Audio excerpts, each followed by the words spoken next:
Hey guys, tonight we slip into the sun-bleached fabric of history, right where it starts to smell like warm leather, camel sweat, and oddly melon. You're crouched beneath a fraying awning in a Silk Road outpost sometime around the 9th century. The sun's gone down, finally, and there's a lull in the dust. Somewhere behind you, a merchant slices open a swollen cantaloupe. You catch the scent musky, sweet, with that faint fermented twang like something's either ripe or regrettable. He offers you a piece. It's warm, it jiggles, and against your better judgment, you take a bite. You're now part of the oldest fruit stand drama no one bothered to write down. Because while spices and silk get all the glory, behind the beaded veils of trade caravans, tucked inside saddlebags and buried under sacks of saffron, were melons. Dozens of types, some the size of your head, others small enough to vanish in a water pouch. So, before you get comfortable, take a moment to like the video and subscribe, but only if you genuinely enjoy what I do here. And if you're tuning in from a distant time zone, post your location and local time. I love seeing where this caravan stops each night. Now, dim the lights. Maybe turn on a fan for that soft background hum. And let's ease into tonight's journey together.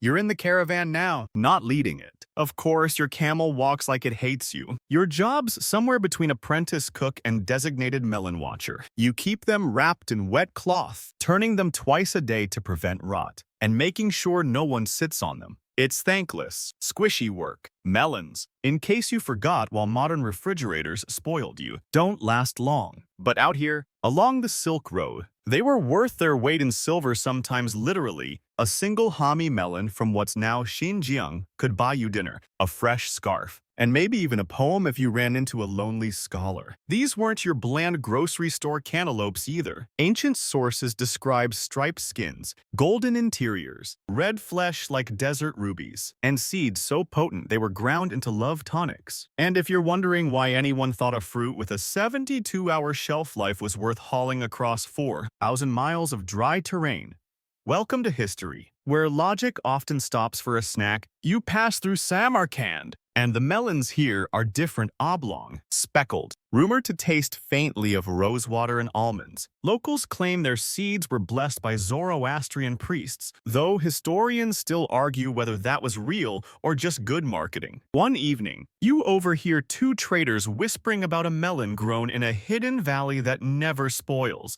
Obviously, they've had too much fermented goat milk. But hey, legends travel faster than camels. Here's the thing.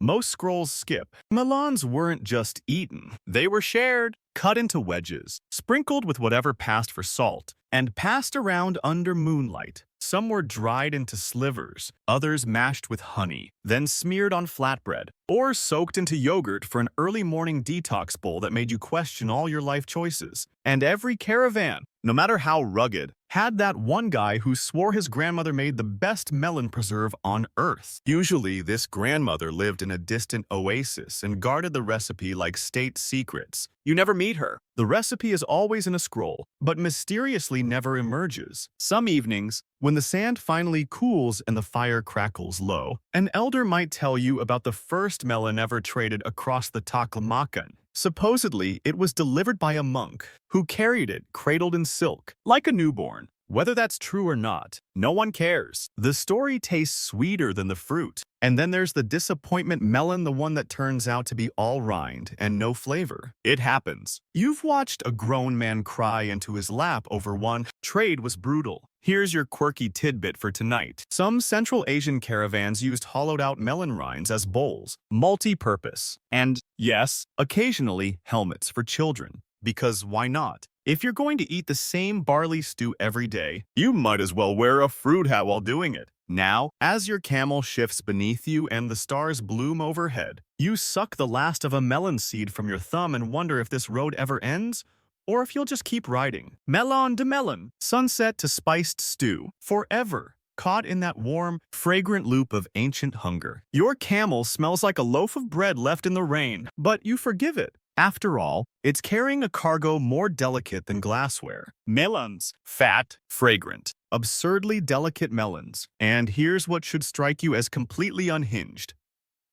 You're in a desert, A real one? No Instagram filters, no resorts with infinity pools. Just heat, salt wind, and a horizon that rolls forever in beige. And yet, melons, juicy, water-laden. Melons. How? The trick lies in memory, not yours thankfully, because you just left your sandals behind. But in the memory of the seeds, the melons bred along the Silk Road weren't designed for pampered palace gardens. They were desert-hardened, sun-worshipping survivors. Tough on the outside, syrupy on the inside. Like a pastry chef with a criminal past, some varieties could store their moisture longer than a camel could. Others had rinds so thick, traders used knives just to listen for ripeness. You knock, wait, sniff, and maybe just maybe you get that elusive, hollow thump. It's Melon ASMR, circa 800 CE. Your stop today is in the ruins of an old Persian oasis, still clinging to vines that spiral up the dusty walls like ivy with ambition. In the old days, the Qanat system underground irrigation tunnels kept these gardens cool and thriving. Water trickled silently underfoot while melons the size of newborn goats lounged in shaded courtyards. Some Persian poets even claimed that gardens weren't truly complete without at least one moonmelon, as they called it. Now, historians still argue whether moonmelon referred to a specific breed or just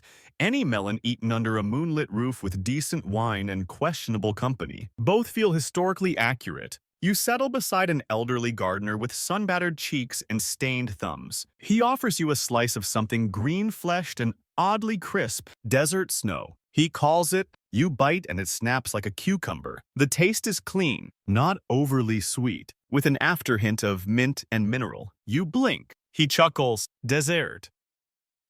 Grows its own fruit logic. He tells you, the sweeter the air, the rougher the skin. And he's right. Unlike modern supermarket sugar bombs, ancient melons were subtle, layered, occasionally confusing. Some tasted vaguely like dill, some were straight up sour, and some, you swear this happened, tasted faintly of smoke and ash, as if they remembered the fires they were cooked beside. The Silk Road didn't just connect cities, it connected flavors. A melon grown in the Fergana Valley might end up on a table in Kashgar next to saffron lamb and fermented horse milk. Cultures collided inside the rind. You pass a trader who stores his melons wrapped in donkey fur, supposedly keeps them cool. Another swears by hanging them over a well on braided rope, spinning them like pendulums to keep the sugar moving. No one agrees. Everyone claims they're right. It's ancient fruit politics, and it's deeply personal. Here's a fringe detail. There are documented recipes for roasted melon, roasted over coals, lightly salted, sometimes with crushed juniper berries. Supposedly, it enhanced the desert perfume. You try it once and end up blowing on your tongue for 10 minutes. But the flavor lingers smoky, honeyed, with a wild sharpness like citrus met pine. And then there's preservation. Melons didn't just vanish after slicing. They were dried in slats, pickled in vinegar, pressed into pastes, even sliced into ribbons and stuffed into dates. A traveling cook named Wulan claims he once folded candied melon into rice flour dumplings, steamed over apricot wood. Tasted like memory, he says. You nod, pretending you understand. You don't. Somewhere around here, the road thins, and your caravan crosses into a region where the wind carries fine salt from a vanished sea. The melons here are smaller, tougher, their skin mottled like turtle shell, thirst fruit. The locals call them, meant for eating in one bite. Pop, done. No ceremony, just survival. You find a merchant boiling melon rind in goat milk, then mixing in crushed walnuts. It's odd, but you appreciate the effort. Recipes here weren't about tradition, they were about improvisation. Desert cuisine wasn't static. It evolved with each camel step, each cook's whim, each new spice dump it into the pot because someone forgot the cardamom. In the distance, someone sneezes violently after sniffing dried melon powder mixed with clove. Cures headaches, a healer says, or causes them. The man wheezes. You'll remember that sound for a long time. And as the sun melts into the dunes and your camel lowers itself with a grunt, you curl next to the melon sacks, pressing your cheek against one like a sun-warmed pillow. It smells faintly of honey and dust. You wonder who will slice it tomorrow, or if, in 500 years, anyone will remember melons ever belonged to this land at all. You're about to bite into a melon, but someone stops you. Wait. The merchant warns, holding out a finger sticky with syrup. That's not a melon. That's a cocktail. You blink. It looks like a melon, feels like a melon, smells, maybe, like a melon that's been through something. But apparently, it's a cucumber, or so the locals say, or not. Honestly, no one agrees. Welcome to the linguistic and botanical mess that was the Silk Road produce lexicon. Words like melon, gourd, and cucumber wobbled through languages like half-set jelly. In Persian, Harboze might refer to a muskmelon one day and a squash the next. In Sanskrit, there were at least 3 different terms for melon-adjacent object, one of which just meant green. Thing you eat after sweating. The Chinese called certain melons gua, but so did they call bottle gourds, snake cucumbers, and decorative table fruits no one was actually supposed to eat. Historians still argue whether the silk melon mentioned in some Tang Dynasty records was a dessert item or an exfoliating sponge. You hold up a fruit. What is this? A passing Sogdian laughs. It depends who you ask. Botanically, the region was a festival of cucurbit confusion. Plants hybridized across borders. Seeds traded hands without names. Local farmers grew what worked, not what matched a scroll. So what you call a melon in one town might be mocked as a pickle in progress in the next. Still, whatever its proper name, people cooked with it. Fruits became vegetables and back again, depending on hunger. A dish from a Turkmen oasis involved slicing something stripy and green into thin ribbons, then tossing it with vinegar, dried mint, and sesame oil. It was served warm, over flatbread, with a side of salted apricots. You eat it, and immediately can't tell whether it's a salad or a soup that lost its bowl. Nearby, a cook tells you of a snow gourd from Bactria that's only edible once dried for 40 days under a copper roof if you eat it fresh. He warns, you dream of lions. You decline to test that one. The point is, ancient melon taxonomy wasn't about precision. It was about vibes, textures, mouthfeel, temperature. Something was melon if it soothed the tongue after a spicy stew, or cooled the lips after a day riding through dust storms. No one asked questions if it helped you sleep, and these slippery definitions opened doors to creativity. Imagine a recipe scroll. Boil the green curved melon with lentils and sour milk. Add cumin. Stir thrice. You could follow that to the letter and end up with either a deeply refreshing soup or a regretful gourd grenade. In one dusty border town, you meet a trader named Varka who swears he once served a nobleman a chilled dish of cubed cucumber melon soaked in rosewater, with almond shavings and a sprinkle of cinnamon. He cried. Varka said it reminded him of home. Never told me where that was. You try to replicate it. Yours just tastes like regret and wet bark. That nobleman must have been homesick real bad. Still, you find joy in the experimentation. One recipe involves cooking melon in clarified butter until the edges caramelize, then tossing in crushed pistachios and saffron strands. It's meant to be eaten cold, like a lazy pudding. You take a bite and it's chewy, floral, and oddly meaty. You nod like you get it. You don't. Here's your fringe fact. In some Silk Road cities, melon seeds were considered more valuable than melon flesh. Not just for planting, but for chewing, yes. Like sunflower seeds. Salted, roasted, cracked open with your molars. Some elite circles serve them in gold dishes. Think of it as the original VIP snack bowl. Meanwhile, back at your Caravans resting spot, someone's preparing a dish with melon rind. Not the sweet flesh, just the rind. Chopped finely, boiled twice, then stir-fried with garlic, mustard seed, and something that smells like old leather. It's bitter, it's bold, it's kind of brilliant. You begin to realize ancient melon cuisine wasn't about perfection. It was about options, stretching resources, finding joy in scraps, turning confusion into culinary invention. And you, half dozing under a canvas tarp, spooning something lukewarm and melon-based into your mouth. Find yourself strangely grateful for the ambiguity. It means there's always a new melon recipe waiting around the bend. Even if it turns out to be a cucumber in disguise, you're freezing. Not metaphorically, actually freezing, which is disorienting. Because just this morning you were sweating through your only shirt while chasing a runaway melon downhill. Now, you're standing in a mountain pass where the air bites your fingers, and your nose might snap off if you breathe wrong. But this, oddly enough, is exactly where you've been told to go if you want the best ancient melon dessert of your life. You've entered the territory of what we might lovingly call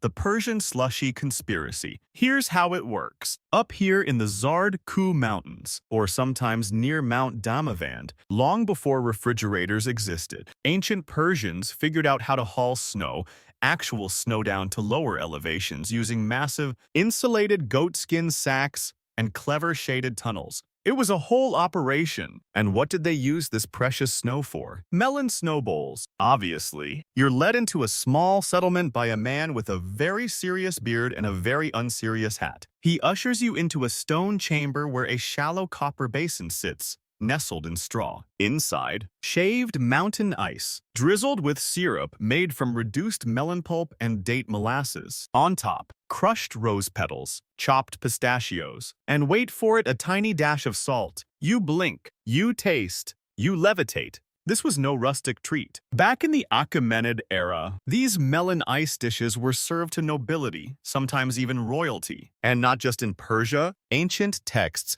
suggest similar snow-cooled fruit creams were enjoyed in cities like Babylon, Damascus, and even early Alexandria. Of course, historians still argue whether these were full recipes or just poetic metaphors for unattainable luxury. Either way, the vibe is icy decadence. And this wasn't just a one-season fad. By the time of the Sassanid Empire, records mention insulated underground domes called yakhchals, used to store snow through the summer. Inside, cooks would blend snow with honey and smashed melon, creating something halfway between a sorbet and a religious experience. But let's not romanticize it too hard. Sometimes the snow was dirty, sometimes the melons were overripe, and sometimes someone mixed in goat milk thinking it would enhance the mouthfeel and ruined everyone's evening. Still, you marvel at the logistics. One caravan you meet brags of carrying a clay pot filled with snow melon puree from the mountains of Parthia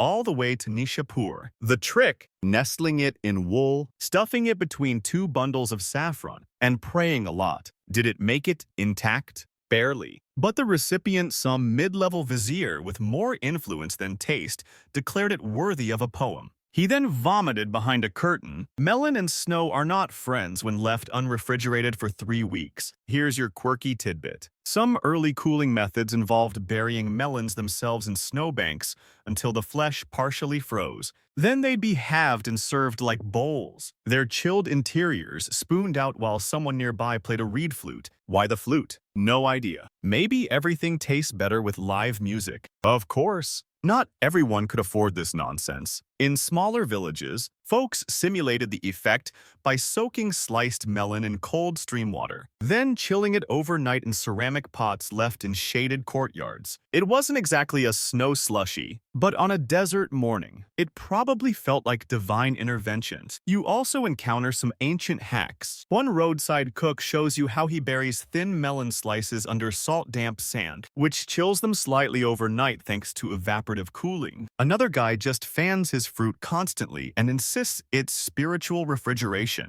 You don't ask questions. One fringe theory you hear in a smoky tea house suggests that early Persian cooks invented a kind of proto-freezer using wind towers and clay cooling tubes to funnel frigid air toward food chambers. Historians argue whether this ever worked or whether it's just the architectural version of just trust me, bro. Still, the idea persists. Melon, when cold, becomes something more. It sharpens. It silences the tongue in a way that feels ritualistic. You're not just eating a fruit, you're participating in some long-lost dessert drama that required snowpack, poetry, and at least 3 servants to pull off. You sit beside a fire that night, watching the last of your cold melon syrup crystallize inside a copper ladle. A merchant beside you sighs. Too sweet, he mutters. Not enough shame. You blink. Shame. He shrugs. All good food needs a little shame. That's how you know it's indulgent. And somehow, that makes perfect sense.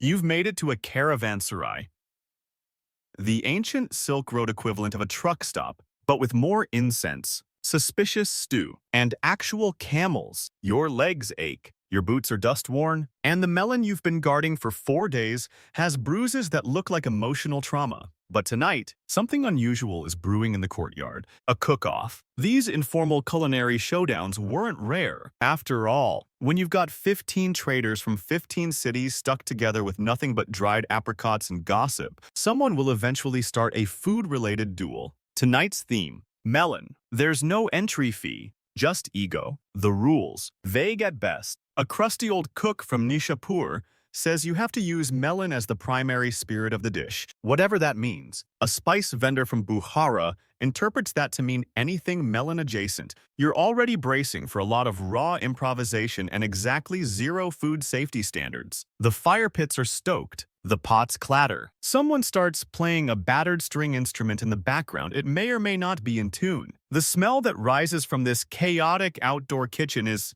complex. You catch whiffs of cardamom, ghee, burnt onion, and something that could either be roasted melon or a crime against it. Your job, because you're new and not from anywhere threateningly culinary, is to help a cook from Herat named Camille. He's decided on a grilled melon dish. You don't question him. Camille slices thick rounds of slightly underripe melon, brushes them with oil, sprinkles on crushed black sesame and a dash of something he calls desert pepper, then lays them directly on a hot copper plate. They sizzle, collapse slightly, then firm again into something golden-edged and smoky. We eat it with honeyed flatbread, he explains. Sweet meets bitter meets flame. Like marriage, you wisely don't ask follow-up questions. Meanwhile, across the courtyard, a teenage cook from Merv is doing something aggressive with curdled goat milk, mashed melon rind, and cinnamon. You watch from a safe distance. Here's your mainstream historical tidbit. Caravanserais were hubs of exchange not just for goods, but for culture. Cooks picked up recipes in one city and mutated them in the next. By the 10th century, it's believed that over 100 distinct melon-based dishes were circulating between Persia and China alone,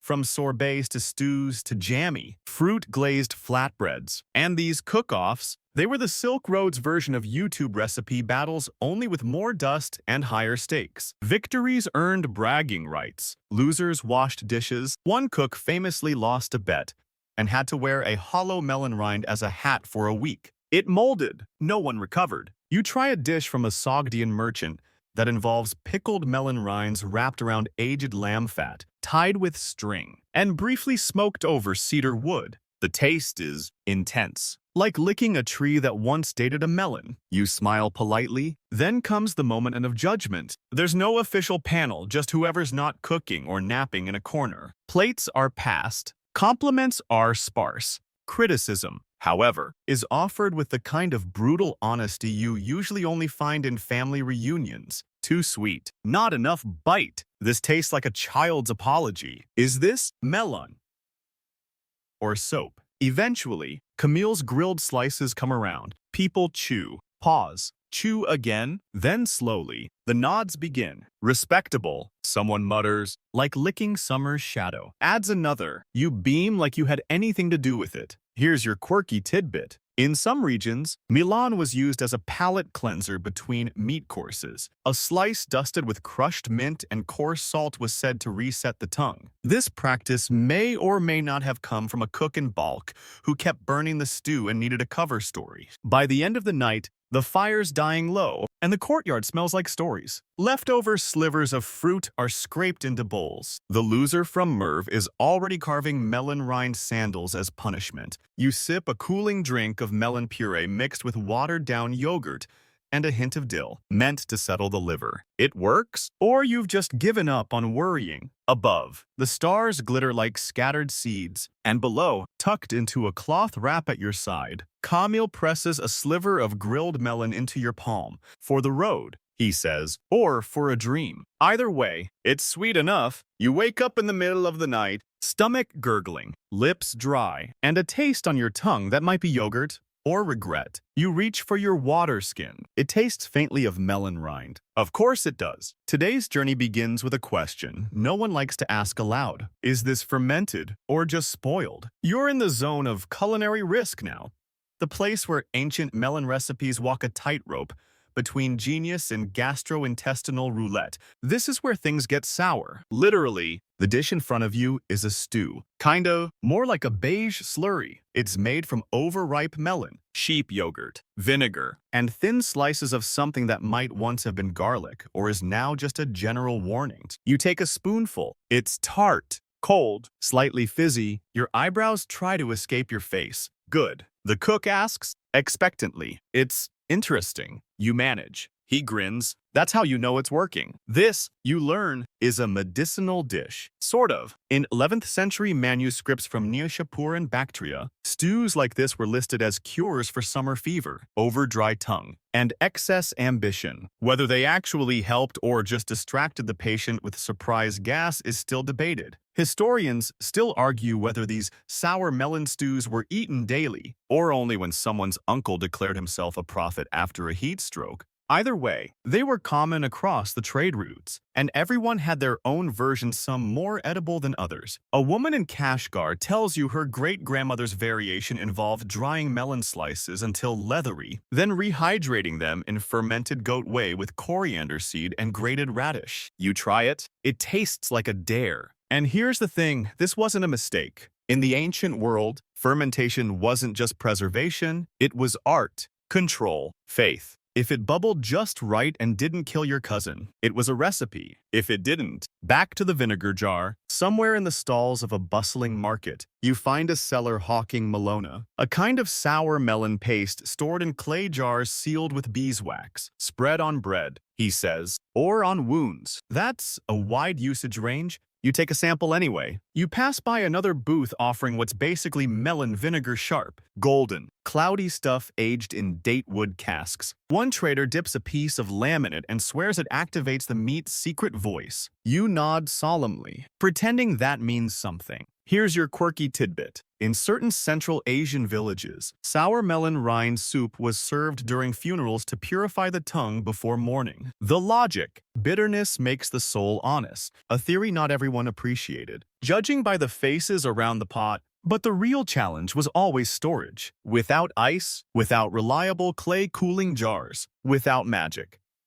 How do you keep melon from turning on you? One method involved burying melons in ash and straw. Another wrapped them in oiled linen soaked in vinegar, then stored them in tall jars with crushed fennel. The result was either genius-level preservation or a biology experiment. There was no in-between. A bearded old man in bulk tells you his father used to whistle to his fermenting melon jars. It kept the spirits even. He says, melons know when you're impatient. You smile, sip some suspiciously fizzy melon tea, and wait to see if your insides rebel. And sometimes they do. You hear one story of a caravan that had to throw out an entire sack of spoiled melon preserves after 3 camels got sick. No one knows if it was the melons or the salt-baked lentils served afterward, but the dish in question was quietly banned by group consensus. Still, the sourness had its fans. In one shaded courtyard, a caravan cook prepares a cold stew of sour melon, vinegar-soaked onions, mint,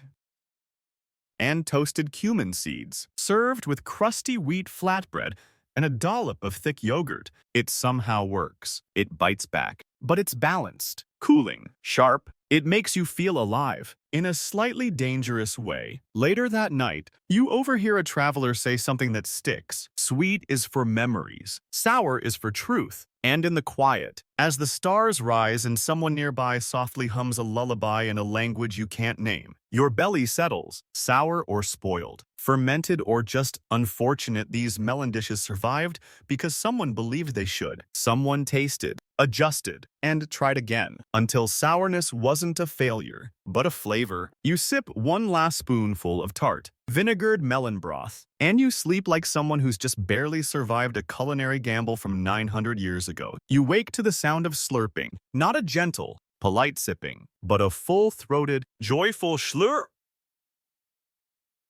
The kind of sound that makes you wonder whether the melon being consumed is solid, liquid, or both. You sit up, still wrapped in a coarse wool blanket, and squint toward the source. There they are, 2 men perched cross-legged on a brightly woven rug, each holding an enormous clay cup filled with something thick, frothy, and peach-colored. The scent hits you instantly, melon, milk, rose petals, and something earthy, like ground almonds or wet stone. One of them sees you, grins, and gestures toward a third cup. Already sweating on a slab of sun-warmed slate, you shuffle closer, still recovering from yesterday's sour melon trauma, and accept the offering. It's heavy, cold, and somehow comforting in your hands. You sip. Whoa! It's creamy but light, sweet but not cloying, and layered with a whisper of goat milk, floral notes, and what might be crushed cardamom. There's even a soft crunch from melon seeds ground just enough to tickle your tongue without getting stuck in your teeth. Protein drink, one of the men says proudly, pounding his chest.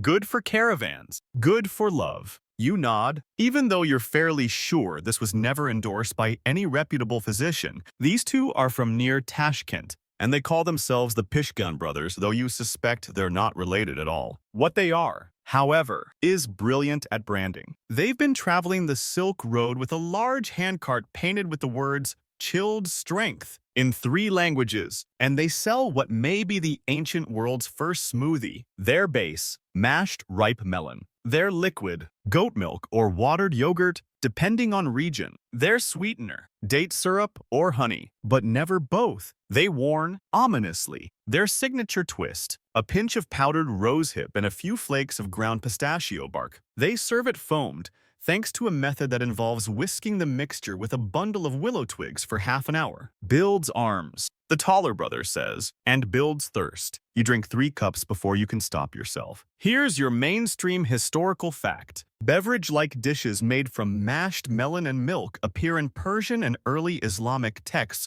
from as early as the 9th century. Some were served warm, others chilled. Some included barley or rice flour for bulk, making them more of a meal than a drink. Ancient authors praised them for their cooling properties and even recommended them as travel provisions for long summer journeys. But that didn't stop creative variations from exploding along the Silk Road. In a crowded caravan near the Tarim Basin, a cook adds melon to her barley porridge. Then she folds in cold goat yogurt, whips it together, and serves it in shallow bronze bowls, topped with sweet basil seeds. It's halfway between a smoothie and a breakfast soup. Everyone slurps with abandon. Another vendor from Kashgar blends melon with almond paste, chills it in snow, then pours it over sticky rice cakes. You try a spoonful and involuntarily close your eyes. It tastes like the color pink. Here's your fringe tidbit. Some versions of ancient melon drinks were slightly fermented, not intentionally, just thanks to summer heat and the magic of time. A few hours in a leather pouch, and you had yourself a bubbly, tangy melon milk tonic. Some loved it, some gagged, and some swore it gave visions. You quietly hope your drink was fresh. The Pishkin brothers aren't just selling smoothies, they're selling lifestyle. They brag about their stamina, their charisma. One claims he once flirted with a Sogdian princess over a shared melon shake,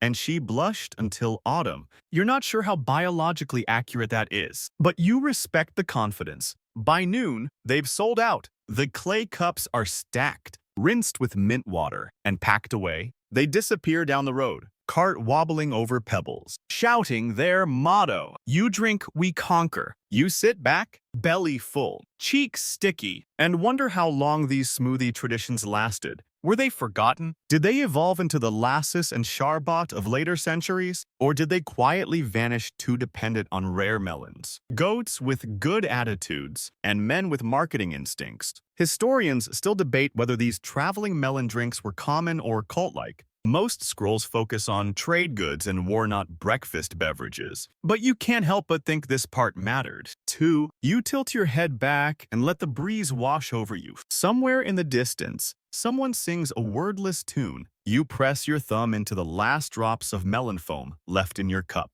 And for a brief moment, under that dusty blue sky, you feel strong enough to cross the whole continent one sip at a time. You're riding with a new caravan today, one much louder, faster, and somehow more organized than any you've joined before. The camels are in perfect formation. The wagons are polished. The soldiers lining the route wear matching armor with gold-threaded sashes. You've landed yourself inside history's most efficient nightmare. You're traveling with a Mongol supply chain. And if you thought the Mongols were all fire and thunder, you're right. But you missed a detail because somewhere between the arrow quivers and siege ladders, they carried melon jam. Yes, melon jam. You're not hallucinating. One of the soldiers, a young archer with cheeks like granite and a voice like a sleepy bear, hands you a sealed clay jar. Gift, he says, sweet thing, from the last city. You open it cautiously. Inside is a thick, golden paste with visible strands of what must have once been fruit. You take a whiff, sugar, dried melon, maybe a whisper of ginger. You try a finger's worth. It's dense, sticky, sweet, but complex like summer boiled down to a memory.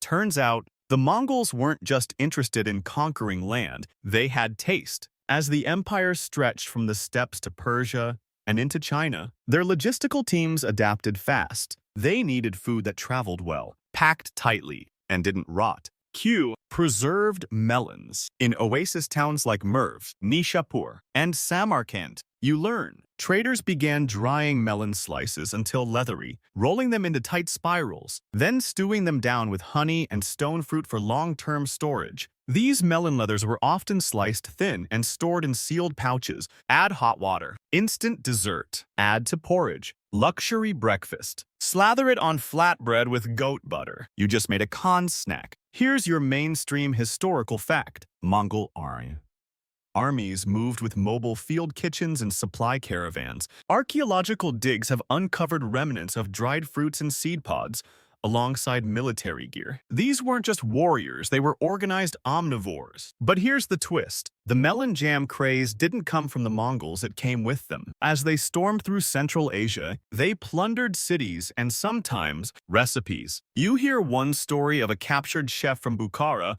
who, rather than being executed, was ordered to make the sweet mash that doesn't sour. He complied. The jam spread. By the time the Mongols reached parts of the Levant, melon past was a staple in elite camps. Historians still argue whether this jam was based on Persian fruit leathers or a more Turkic preservation method. One theory claims it came from Uyghur kitchens, where dried fruits were soaked in rose syrup and reduced slowly with sugarcane. Another claims melon wasn't even a part of it until a creative chef made a mistake and got promoted for it. Regardless, the Mongols embraced it. At night, around the fire, soldiers shared thin slices of dried melon folded into barley cakes. In the morning, scouts dipped strips into salted tea for energy. A few, you hear, even carried sweet melon concentrate in hollowed gourds as bribes for village gates. Here's your quirky tidbit. Some commanders refused to eat melon jam during the day, believing its sweetness dulled combat instinct. Sugar softens the will. One record states, unless it's eaten with dried fish, then it sharpens. You chalk that up to dietary improv. One elder in the camp offers you a cube of something shiny and amber. It's melon paste boiled with crushed walnut and sugar, then cooled into candy bricks. Wrapped in leaves, these traveled thousands of miles across burning sands and freezing mountain passes. And if you're wondering about the quality, well, one officer makes his own batch nightly. You watch him stew bits of overripe melon in a pan of thick date syrup, stirring with a dagger handle while humming a lullaby that sounds suspiciously threatening. He offers you a taste, it burns a little, you survive. Later, you sit beside a campfire, passing around a jar of tart melon conserve made with vinegar and pomegranate seeds. It's served with hard cheese and smoked mutton. It's bizarre. It's brilliant, because somewhere between conquest and cuisine, these horse-born warriors learn to savor what they seized. And as you stare into the fire, belly full of sweet paste and salt meat, you wonder, what recipes will survive us? You step into an oasis at dusk, expecting the usual soft sands, lazy palm trees, and an overcooked lentil stew. But what greets you instead is music slow, strange, and reverent, and the smell fermented fruit, musk, and desert flowers. You've stumbled into something sacred, it turns out. Tonight is a Sufi gathering. Not quite a festival, not quite a sermon, something in between. Carpets are unrolled, lanterns sway in the breeze, the air hums, and quietly, almost too quietly, someone hands you a small ceramic cup filled with something the color of sunset. You sip and then blink. It's wine. But not grape. Sweet, cloudy, and sharply floral. Definitely wine. Definitely melon. And just like that, you've entered the murky, whisper-laden world of melon fermentation. Historians still argue whether this practice was widespread or whispered, whether melon wine was a mainstream product or a fringe experiment shared only in secret. The evidence is sticky. Some 10th century medical texts mention fermented summer fruit drinks used to cleanse the mind or calm the blood. Others warn against sun-ripened liquors that disturb the heart's balance. Melon was difficult, too much sugar, and it fermented fast but unpredictably. Too much water content, and it spoiled before it soured. And yet, many someones figured it out. A young Sufi named Rahim sits beside you, cross-legged, his robes dusted with sand, and his smile unreadable. He tells you the drink is called Khamer-e-Boza. Not everyone agrees what that means. Melon wine for the open soul. He offers, vaguely, you nod, vaguely. The drink is soft on the tongue, but burns a little on the way down. It's been steeped with clove, cardamom, and dried rose. The finish is almost peppery. We use Hami melons, he says, only those that grow on the edge of the dry salt. Why? They've seen hardship. Like us, this drink isn't for selling, it's for listening, for reciting poems that bend like vines, for remembering those who walked before you, barefoot and unshaven, chasing visions across dunes. It's not about drunkenness, it's about drift. Here's your mainstream fact. Alcoholic drinks, though, taboo in many Islamic societies, existed in various forms, often in controlled or mystical contexts. Fermented fruit beverages, including date and fig wine, are documented across the Abbasid Caliphate. And melon, it was a risky candidate, but it shows up in enough fringe texts to confirm experimentation was very much alive. You're invited to a small side tent, where older men sit on cushions, each with a tiny clay cup, murmuring quietly between sips. The recipe, Rahim explains, is passed orally. Crush melon flesh with cracked wheat, seal in earthen jars, and bury in sand for 6 days. On the 7th, open, stir with a pomegranate twig, then strain through silk. Is it accurate? Who knows? But the result is real and intoxicating in ways beyond alcohol. Here's your quirky tidbit. One Sufi poet, rumored to have lived for a time in the Karakum Desert, wrote verses about the melon who dreamed of becoming the moon. Some believe it's a metaphor for spiritual longing. Others say it was just very strong wine. Not all melon alcohol was poetic, though. In a dusty border town, you pass a grizzled man distilling something pungent from dried melon skins, barley husks, and discarded figs. He calls it horse's last stand. You take one sniff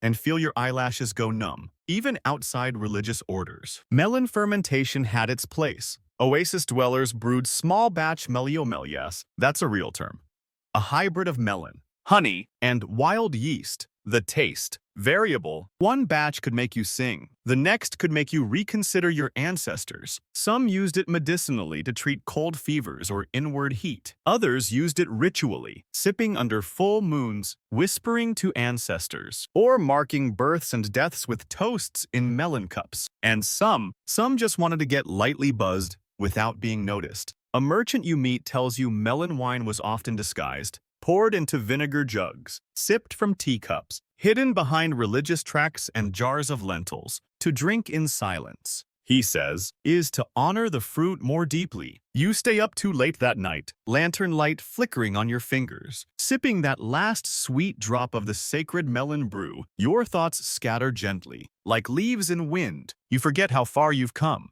and for a moment, you're not a traveler. You're just someone sitting in the soft dark, sharing a secret with the past. You arrive at the edge of Chang'an, or what's left of it. The outer neighborhoods still bustle, though the innkeeper tells you they used to buzz. The air smells like 5 kinds of steam, 9 kinds of tea, and an undercurrent of sweat that says, everyone here is moving quickly except you. And tucked within this frenzied, fragrant city is something whisper rare. A palace kitchen where melon sorbet was once considered too delicate for common mouths. Tonight, a retired chef agrees to talk. You bribe him with spiced pickles and silence. He leads you through an alley, under a silk-draped archway, and into a cramped room filled with scrolls, dried herbs, and a smell you can't place, part sandalwood, part melon rind, part powdered gilt. You want the story? He mutters. You bring soft shoes? No one stomps near melon sorbet. Apparently, during the Tang dynasty, the imperial kitchens developed a frozen dessert called Bingua melon ice. It wasn't made with ice alone. No, that would be far too rustic. It involved scraped snow, melted into syrup, refrozen with thin melon puree, then shaved again into strands so fine they melted on the tongue before you could decide if you'd tasted them. Only palace elites ever touched it. Servants weren't allowed to breathe near the finished bowls. In some cases, they had to hold their own breath while walking it to the table.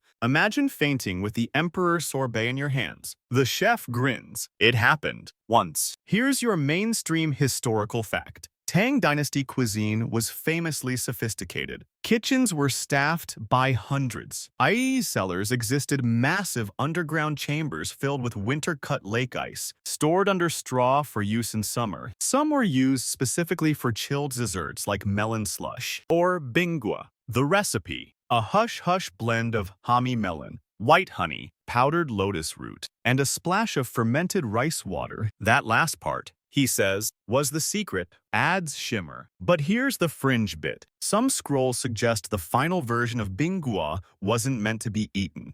It was meant to be shown as a display of balance, of mastery over water, heat, time, a performance. Essentially, the dessert was the message. The chef whispers, you're handed a recreation, his humble version. Not palace grade. No snow, just well-chilled melon threads scraped over crushed ice, drizzled with violet syrup, topped with powdered ginger and a single pine nut. You eat it slowly. It dissolves on your tongue like frost.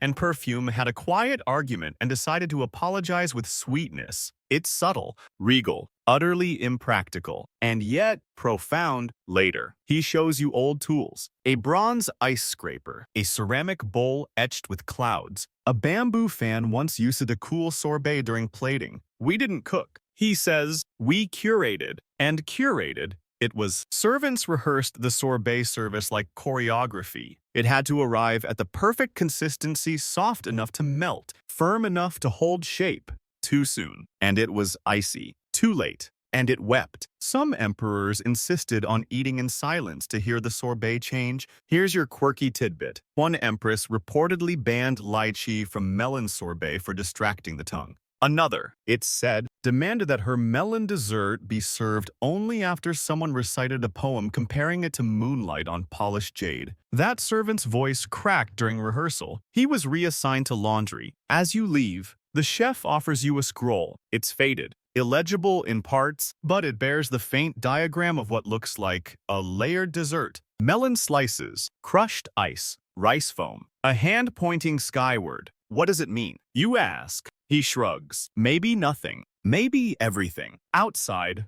the city roars again. You melt back into the noise. And somewhere in the palace ruins behind you, snow real or imagined still falls quietly into a melon bowl.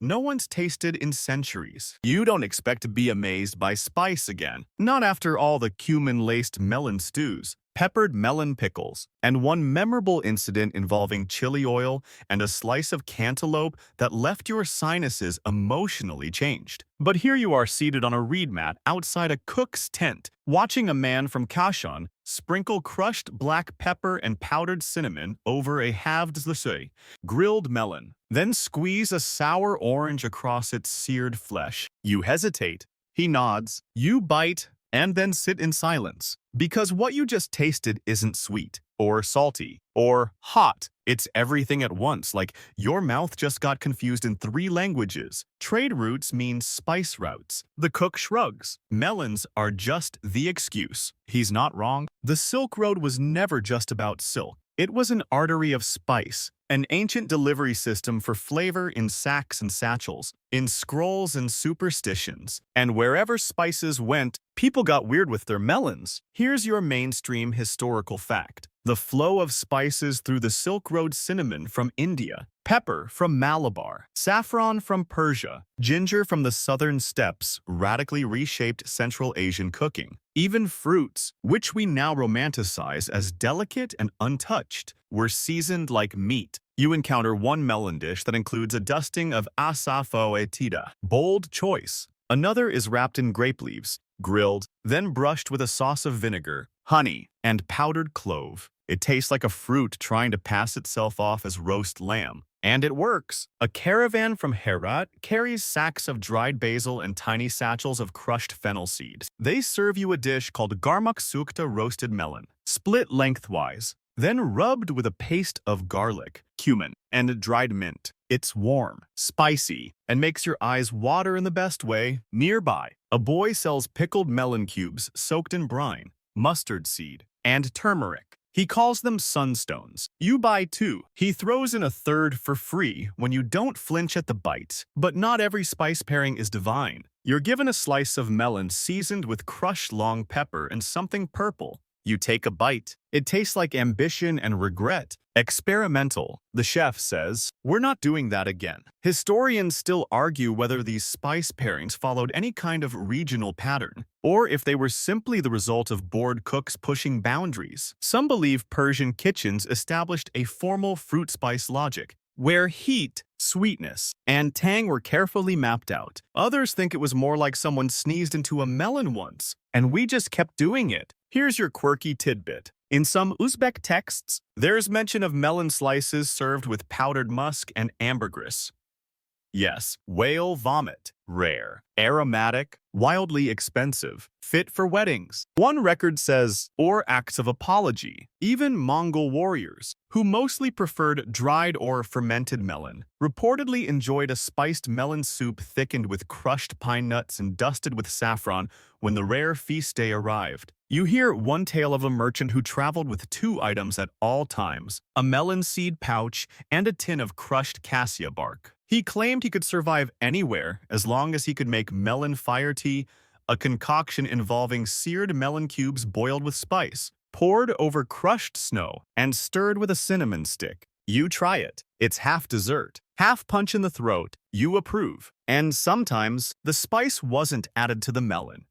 It was grown near it. Farmers planted basil, mint, or cumin next to melon patches, believing the fruits would breathe the flavors, whether it worked or not. Who's to say? But one farmer insists his coriander melons tasted better during thunderstorms. By the time the sun sets, you've eaten 4 melon dishes, all seasoned, none safe. One included vinegar, dried rose, and powdered ginger. One was baked with cinnamon and onion. One came with a shot of salty melon broth on the side. And yet, none felt strange, because after months on the road, your mouth has changed. Your memories now arrive flavored. You taste nostalgia and expect spice. You expect every melon to carry a little heat, a little salt, and a little defiance. Because what is travel, if not a slow burning, on the tongue? You sit back, belly warm, tongue tingling, and somewhere, quietly, your ancestors raise an eyebrow and then a spoon. Your throat is sore, not from shouting, or dust, or one too many opinions about melon pickling,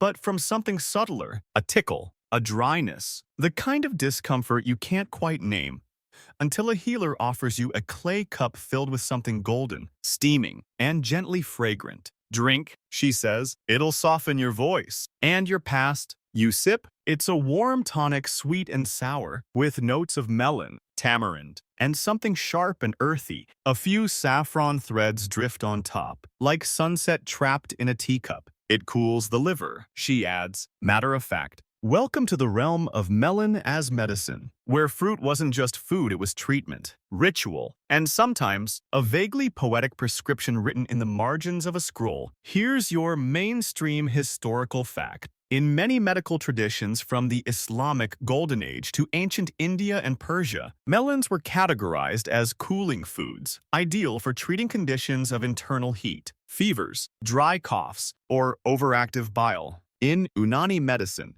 the humor-based system derived from Hippocratic theory, melons were thought to moisten dryness and bring balance. But not all melon was created equal. This healer, an older woman with walnut-dark eyes and fingers stained with herbs, explains as she grinds a root into powder. Sweet melons for dryness of tongue, bitter melon for trapped winds, red-fleshed melons for sleeplessness, white melons for sorcery, real or imagined. She hands you a different cup, this one cold, milky, and subtly bitter. It contains dried melon rind soaked in vinegar, mixed with dill seed and something she won't name. This is for dreams that repeat, she says. You drink cautiously. It tastes like secrets. Melon appears across a surprising number of ancient medicinal recipes. Some call for the seeds roasted, crushed, mixed with fig syrup to ease digestion. Others use the rind boiled with cinnamon and salt, then wrapped around sore joints as a compress. One scroll even recommends melon juice as an eye rinse. But you wisely pass on that one. Historians still argue whether these treatments were rooted in effectiveness or just tradition. Some medical texts praise melon as the fruit that cools the soul, while others warn of its damp nature causing a heaviness of the limbs. Like most ancient advice, it was wildly contradictory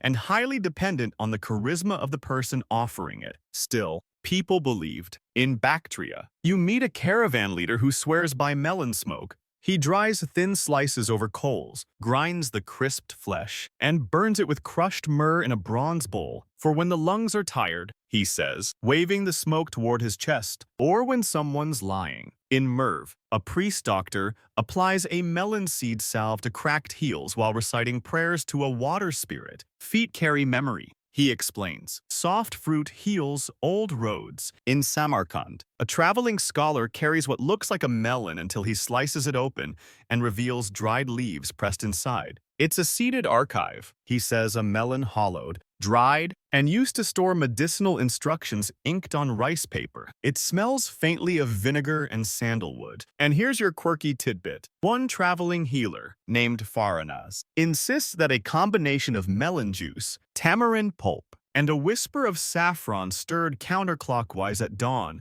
will bring clarity of speech and immunity from bad dreams. If taken with almond paste, she adds, you'll stop lying to yourself. You take a sip, you say nothing. You also learn that melon wasn't just used on the body, it was used for it. Symbolically, in funerary traditions from parts of Central Asia, melon seeds were scattered into graves to moisten the path to silence. In one wedding ceremony, melon juice was poured over the threshold to sweeten the doorway to new memory. Late one night, beside a fire, a young mother crushes melon seeds into powder and mixes them with honey and poppy to help the baby sleep. She says, and the father, too. You ask if it works. She smiles. It makes the silence heavier. By the end of your time in this oasis, your satchel is heavier jars of dried rind, folded recipes, a small pouch of ground melon seed marked for courage. You're still skeptical, but every night since that first cup, your throat has felt a little clearer,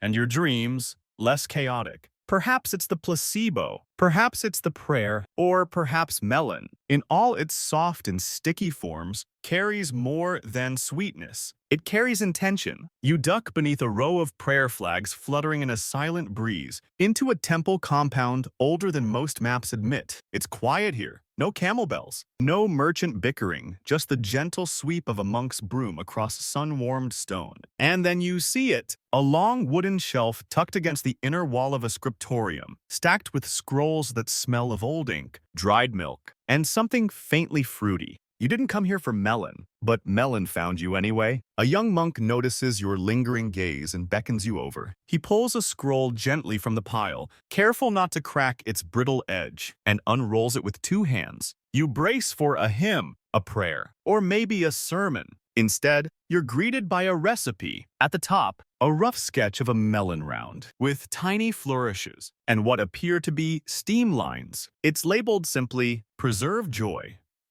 For road or rain, you've stumbled into a culinary archive, a forgotten corner of this Buddhist temple where melon recipes were copied, preserved, and drawn, not as food alone, but as a kind of devotion. Here's your mainstream historical fact. Buddhist monasteries along the Silk Road, especially in places like Dunhuang and Kucha, maintained libraries of practical knowledge alongside religious texts, botany, medicine, cooking, even weather patterns. Food, after all, was a path to mindfulness. Preparing it, offering it, tasting it, The scroll before you outlines a preparation for dried melon slices soaked in sugar syrup, then coated in beeswax and stored in parchment. They were meant to last months, sometimes used for long pilgrimages, sometimes placed as offerings on altars. You raise an eyebrow. Beeswax, the monk nods, seals in the sweetness, protects the spirit of the fruit. He shows you others. One scroll details moon slices,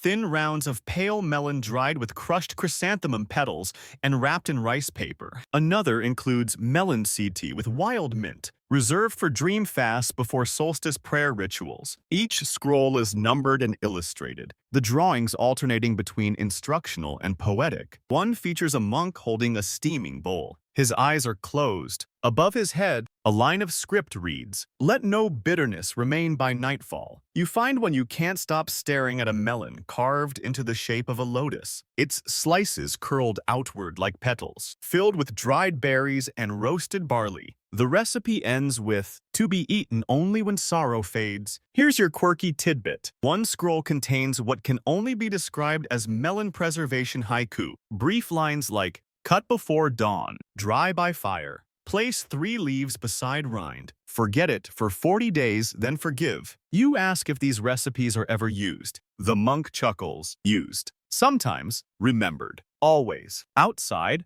another monk leads you to a chamber filled with tiny clay jars offering bowls. He selects one, lifts the lid, and reveals a cube of something amber-colored and translucent. "Mine melon," he whispers. "Dried, sealed, aged 10 years. We keep it for thunder." You don't ask what that means. You just nod. There's something sacred about this intersection where food, memory, and devotion blur into one. You realize that for these monks, melon isn't just sustenance or sweetness. It's ritual, a way to remember time, a way to control it. Even before you leave, they offer you a gift, a small scroll folded carefully, tied with blue silk. You open it later under moonlight. It's a recipe. The script reads, "One melon, pale as dawn, slice thin, dust with ginger, lay under stars until it no longer fears the dark. Serve with silence." You tuck it inside your cloak. No matter how far you travel, that scroll follows you, and you begin to wonder how many other recipes are hiding in prayer books, tucked behind mantras, scribbled between invocations. Maybe the monks knew what the caravans often forgot. Sometimes, the most sacred thing you can carry is flavor. You wake to panic. Not yours, someone else's. A clatter of pots, a horse snorting, the unmistakable sound of fabric tearing, and then shouting. A voice you recognize, ragged and hoarse, screaming a single word, "Tart." You sit up, heart pounding. Melon tart. You stumble outside your tent, where a cluster of traders, servants, and one very stressed cook are gathered around a collapsed table. At the center lies a crushed, overturned pastry.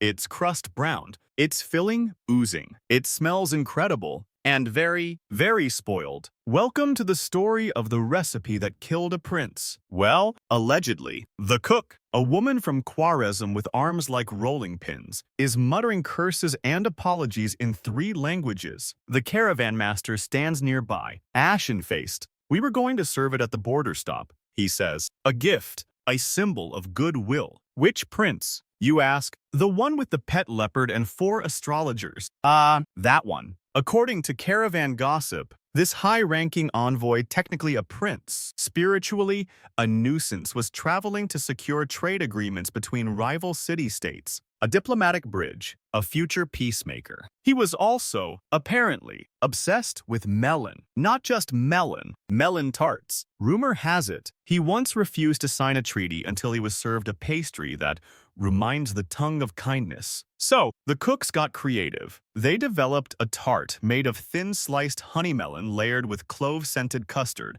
nestled in a shortbread crust infused with rose water. It was meant to be eaten cold. It was supposed to arrive at the prince's tent with a silver spoon, a poem, and exactly 3 saffron threads on top. But it never made it that far. Some say the melon was overripe. Others whisper that it had been sitting too long in the sun. Others, darker still, claim someone tampered with it, because that night, the prince collapsed. Not immediately, he laughed, praised the tart, even requested seconds. But by moonrise, he was vomiting, pale, and mumbling something about stars dripping sideways. By morning, he was dead. Here's your mainstream historical fact. Across the Silk Road, food was often used in diplomacy gift baskets, exotic fruits, preserved sweets, even custom recipes. But these exchanges were fraught. A single spoiled item could be taken as insult, omen, or intentional threat. Entire alliances trembled over such errors. In the aftermath, no one could prove it was the tart, but suspicion bloomed faster than melon vines. One scroll describes the event obliquely, and thus did the fruit of sweetness reveal the bitterness of ambition. Very poetic, very ominous. Historians still argue whether the prince died of food poisoning, heat stroke, or something more deliberate. One theory claims the saffron used was counterfeit, laced with a dye known to cause seizures. Another says it was the custard eggs, left unrefrigerated in desert heat, turned to quiet poison.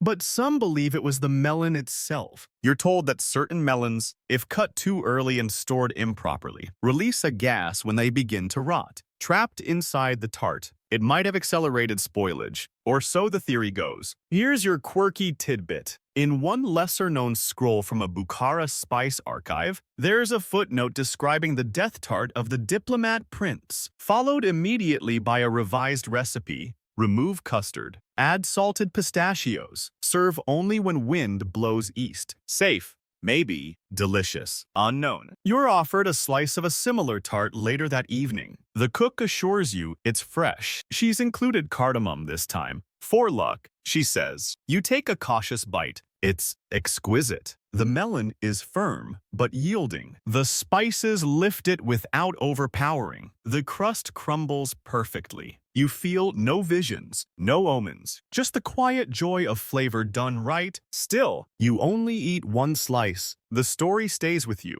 because in a world where treaties rode on taste and power could hinge on a piece of pastry, a tart wasn't just dessert. It was diplomacy. It was performance. It was danger. You wrap your leftovers in cloth and place them carefully beside your bedroll. That night, as you drift into sleep, the scent of rose water and melon lingers in the air, and you dream not of princes or politics, but of a table in the sand, set for no one, holding a tart that never hurt anyone at all. You've reached the border, not the dramatic kind.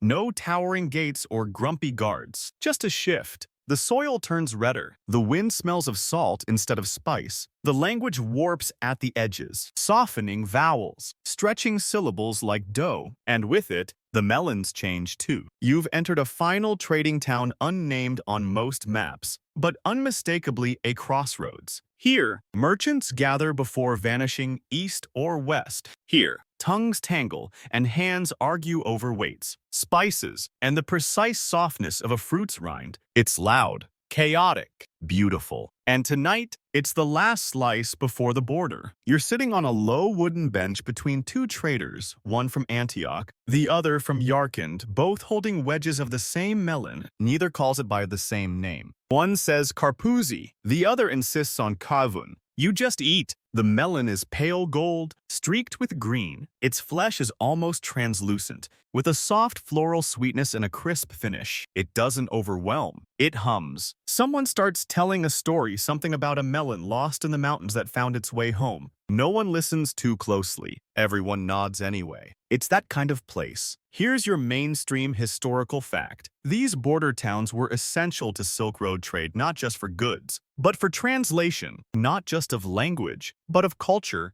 custom, even flavor. Recipes changed hands here. Some were rewritten, others mistranslated, some transformed entirely because a certain spice sounded like another. In a quiet stall, an elderly woman invites you to sit. Her fingers are stained with saffron. Her apron is dusted in flour. She doesn't speak your language, but she slides a small leather notebook toward you. Inside, Melon recipes in 5 languages, half of them crossed out, rewritten, corrected again. You recognize a few. A melon stew you tried back in Murph, a tart variation, this one with dried figs instead of custard, a strange drink involving pickled rind and pine resin. But one entry near the back stops you. It's titled simply, "For Travelers Who Forget." You read it aloud, softly. Take one small melon, the kind that bruises if you whisper too hard. Peel gently, slice thin. Boil with tamarind, honey, and salt. Add a pinch of cinnamon, but only if you remember who gave it to you. Stir until it tastes like the road. Serve alone,